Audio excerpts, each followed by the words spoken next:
Bonjour à tous, je vais faire une petite vidéo pour ceux qui souhaitaient sur le forum pour voir comment fonctionne le boîtier CarPlay. Donc mon Audi A6 est une Audi A6 de 2012 avec l'option MMI 3G+, celle avec le grand écran et le pavé tactile central. Dans la boîte à gants, il y a également la borne pour la connexion AMI. Comme vous pouvez voir sur l'écran, je n'ai pas de connexion auxiliaire d'active. Voilà, donc le kit CarPlay se monte derrière le MMI. Personnellement, je l'ai mis sur le côté droit de la console. Avec pour ça, il faut démonter la boîte à gants. Il y a 3 vis à démonter sur la partie basse, 2 vis en bas. Il faut sortir la console de climatisation et ensuite vous avez une vis de 8 aussi à sortir. Pensez à mettre le levier de vitesse en position neutre pour avoir suffisamment de place et de dégagement pour sortir le MMI de son logement et de couvrir tous les éléments de l'intérieur, surtout que moi c'est du bois, avec un chiffon assez épais pour éviter d'avoir à le cogner pendant la manipulation. Donc moi mon kit m'a été fourni avec ce petit câble AMI qui est en fait un câble qui je pense sert de leurre. Je sais pas si on verra sur la vidéo, mais au final il n'y a que 2 ou 3 ou 4 petits plots à l'intérieur. Et donc on vient brancher en lieu et place sur la prise AMI. Ça permet d'avoir une entrée auxiliaire qui apparaît sur l'écran du MMI, comme vous pouvez le voir, et pourtant le téléphone qui est là n'a pas de prise jack et il n'y a pas de connexion directe avec le boîtier CarPlay. Donc on va brancher le câble que j'ai tiré depuis le boîtier CarPlay sur mon téléphone et je vais le laisser dans la console centrale. Donc là on est sur le menu radio de la voiture, il n'y a aucune difficulté particulière, tout fonctionne normalement. Quand on démarre la voiture, là rien ne se passe, il n'y a pas de problème particulier. Pour rappeler simplement le boîtier CarPlay, il va falloir appuyer longuement sur la touche navigation de la console centrale et le boîtier va prendre sa fonction. Il y a un petit menu de navigation éventuellement et donc CarPlay se lance quasiment automatiquement.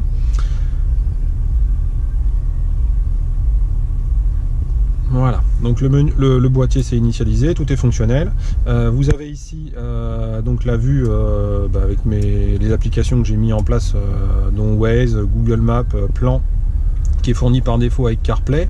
En ce qui concerne, il y a une deuxième zone où en fait quand vous appuyez sur la touche auto, l'icône auto, et bien vous revenez à la navigation à l'écran de la voiture. Mais ça marche aussi très bien en rappuyant simplement sur la partie navigation, ou alors quand vous êtes sur CarPlay, quand vous appuyez sur Nav, hop, tout de suite ça revient à l'écran de la voiture, il n'y a pas de difficulté. La manipulation est assez simple, tout se fait avec la molette centrale du MMI. Voilà, on va lancer Waze si vous voulez. Donc on peut parfaitement naviguer dans les menus et on peut lancer les applications comme par exemple Google Maps. Et ça vous donne votre position, il n'y a pas de problème, vous pouvez rentrer une destination, chercher, je sais pas, une station-service par exemple, proche de vous. Voilà, il y a un Total Access pas très loin. Et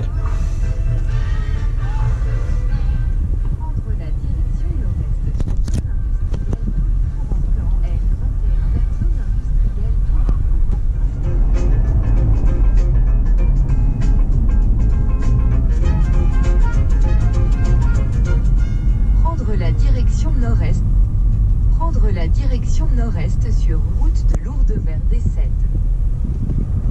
Dans 100 mètres au rond-point, prendre la deuxième sortie et continuer sur D. Prendre la direction est sur D9 de A.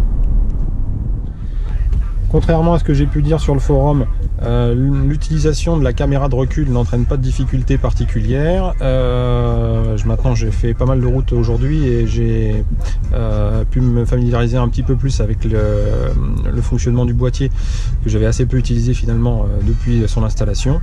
Donc quand on passe en mode caméra, eh bien il n'y a pas de difficulté, la voiture repasse sur le mode caméra, on va pouvoir sortir de chez moi. Et une fois que je vais avoir dépassé la limitation de vitesse, CarPlay ça se réaffiche, même s'il y a un petit temps de latence avec l'affichage de Google Maps. La commande au volant est également parfaitement intégrée. Il suffit d'appuyer sur le bouton pour appeler Siri. Quel temps va-t-il faire à Bordeaux demain ?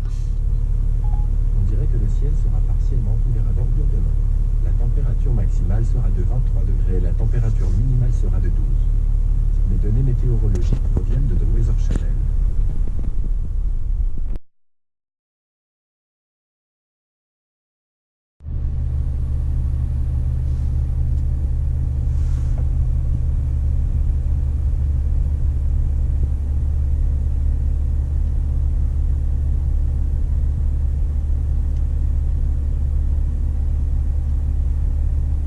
Là c'est un peu long juste parce que j'ai tapé mon code sur mon téléphone, et puis vous pouvez parfaitement aller dans vos applications et puis lancer une vidéo si ça vous chante.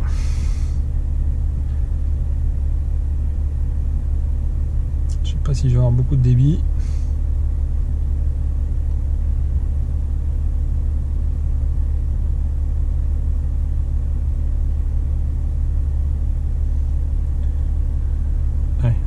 C'est le premier qui nous vient.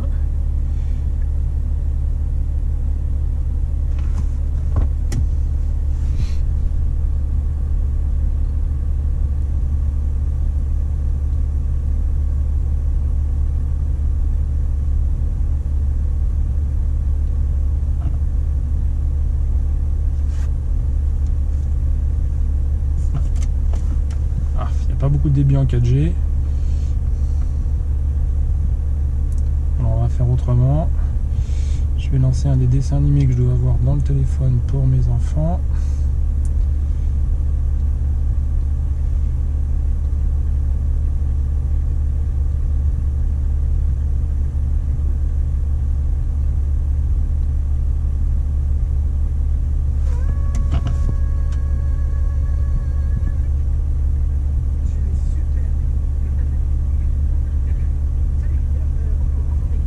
Voilà, bon, l'intérêt du film est limité, mais ça marche, ça prouve que ça marche.